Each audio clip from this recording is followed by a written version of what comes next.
ladies and gentlemen, there's an entire like porn subgenre of the pizza delivery guy showing up at the house and being seduced by the horny housewife. As soon as he shows up at the house and she opens the door in like this fucking nightie and everything, I literally just started dying. I was like, oh my god. Oh, that's your setup. And unfortunately, unlike the first scene, there's not really a payoff. Come here, my big burrito. I mean, there kind of is.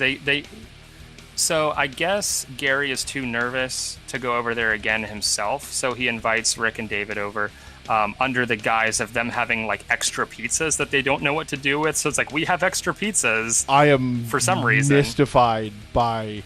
Yeah, so she gets him into the apartment. I'm sure she would have invited them in. Them in either way, even if they didn't have 2 extra pizzas for her. It's just it's hilarious because he leaves, he brings his friends back, and then it leads to this weird, somewhat sensual, but also somewhat really awkward, sexy dance in front of them. Where, I mean, again, I will go back to the hooker scene, guys. You are teenagers and an attractive woman, and she's like in her 46 or 47 when this movie was made. Girl can still get it.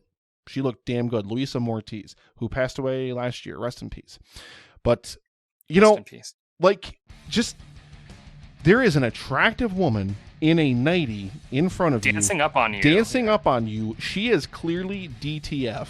You are like a 6. What are these guys meant to be? 16, 17, whatever. They're still in high school. Do something. Every teenage boy legitimately, well, number one, would probably have just come in his pants, unless you're Rick and you're cool enough to not just come in your pants.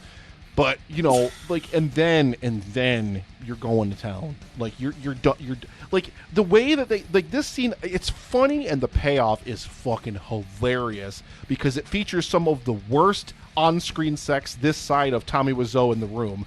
But we'll get to that in just a moment. But, like, the scene drags on. Is that meant to be the joke? Well, that the fact that, like, it's obvious that it's just like the most I don't know, like, stiff missionary, like, well, it's not even that, because it's like it's shot so poorly that there are scenes in which you can see Luisa Moritz's vagina, like you can see her vagina, and the dude, because she has sex with both Rick and David in this scene, which, again, dear God, but they're like, think of Tommy Wiseau in the room where he's very, very clearly humping Lisa's, like, leg or belly button or whatever.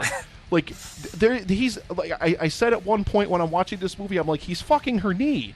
Like, he's just straight up fucking her knee. Like, that's what it looks like. They're so far away from where her actual crotch is. Like, if you're watching sex, this is the weirdest fucking review we've ever done. If you're watching sex in a movie, like, and it's like simulated sex, well, then you're just gonna see like a dude's ass like thrusting into like a pair of female legs coming out the other side.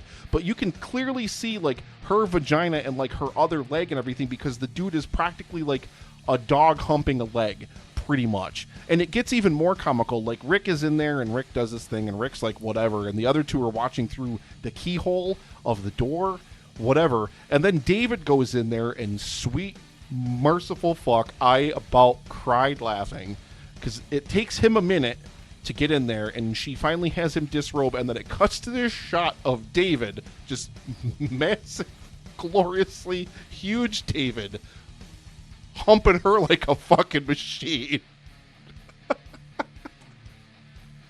That's the thing too. He's so maybe white, it's too. just He's like literally fucking like pale white like a sheet.